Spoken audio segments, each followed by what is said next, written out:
Bonjour, aujourd'hui je vais vous montrer comment utiliser les marqueurs que vous avez dans la trousse de base. Vous avez le choix de 2 marqueurs et vous pouvez choisir aussi vos couleurs.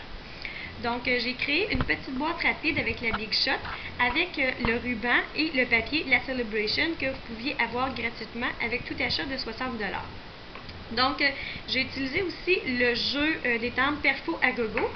D'abord vous prenez la grosse pointe du marqueur, c'est celle-ci qui est pour colorier. Donc, vous venez colorier directement sur votre étampe et le crayon doit être couché, comme ça, tout autour. Si j'avais utilisé un pad d'encre, j'aurais pas pu mettre plusieurs couleurs. Alors qu'avec les marqueurs, je peux venir mettre ensuite Melon Mambo ici, avec mon crayon. Puis, je viens colorier mes fleurs et le message. Avec les marqueurs aussi, ce qui est génial, c'est qu'on n'est pas obligé de colorier le message si on ne veut pas le mettre. Avec les pads d'encre, on n'a pas ce choix-là. Donc, une fois que tout est colorié, je viens étamper. Et voilà. Ici, on trouve que ce n'est pas assez foncé. Je peux toujours venir refaire des petites retouches avec ma pointe, la plus grosse, celle-ci.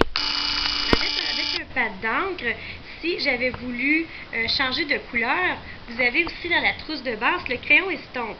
Le mien est vraiment utilisé, mais le vôtre arrive blanc. Donc, ce qu'on peut faire, c'est qu'on peut venir retirer la couleur qu'on ne veut pas, puis on peut venir en appliquer une autre si, par exemple, on n'a pas la couleur dans nos marqueurs ou dans nos pads d'encre. Donc, c'est un autre choix. Une autre chose que je vais vous montrer, j'ai utilisé un jeu de l'ancien Celebration de l'année passée, mais c'est simplement pour vous montrer une technique. Donc, c'est une technique que j'adore. On vient mettre un peu de couleur toujours avec notre grosse pointe. Et puis, j'ai utilisé le papier aquarelle. C'est important d'utiliser le papier aquarelle parce qu'il absorbe bien l'eau. Puis, je viens travailler avec mon Aqua Painter. Il y a un petit réservoir d'eau ici. Donc, j'ai mis un peu d'encre. Et puis là, je viens tout doucement descendre mon encre avec de l'eau. Voilà. Puis, je viens faire un bel effet aquarelle. Je viens peinturer tout en douceur. Puis quand je mets un peu d'eau sur mon apron comme ça, je peux changer de couleur. Donc je vais prendre mon bleu Pacifique. Je reste dans les mêmes teintes de papier. Puis je peux en mettre un petit peu partout, comme ça. Puis avec mon Aqua Painter toujours, on vient colorier le reste.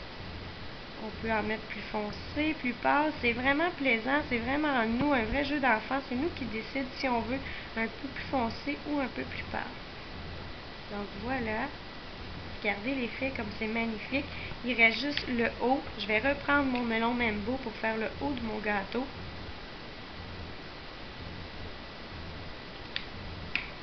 L'Aqua Painter.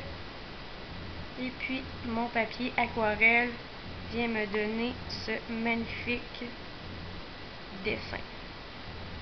Je viens essuyer et je peux changer de couleur. Maintenant, vous avez aussi des éponges dans la trousse de base. On peut venir directement, toujours avec la grosse pointe, colorier directement sur l'éponge au lieu d'utiliser un pad d'encre que vous n'auriez pas comme couleur. Donc, on vient tapoter sur l'éponge, puis on peut venir vieillir. Il aurait fallu que je laisse sécher. J'avais un petit peu trop d'eau, mais je vais vous le montrer à plat. On peut venir vieillir le contour comme ça de mon carton avec mon éponge. Puis voilà, je ferai tout le tour comme ça, puis je laisserai sécher. Là, vous voyez que j'ai un petit peu trop d'eau que j'ai utilisé avec mon Aqua Painter, mais les deux autres couleurs sont parfaites. Donc, c'était les techniques que je voulais vous montrer pour ce soir. Vous pouvez revenir bientôt pour une autre vidéo pour encore des techniques avec nos merveilleux marqueurs. Merci!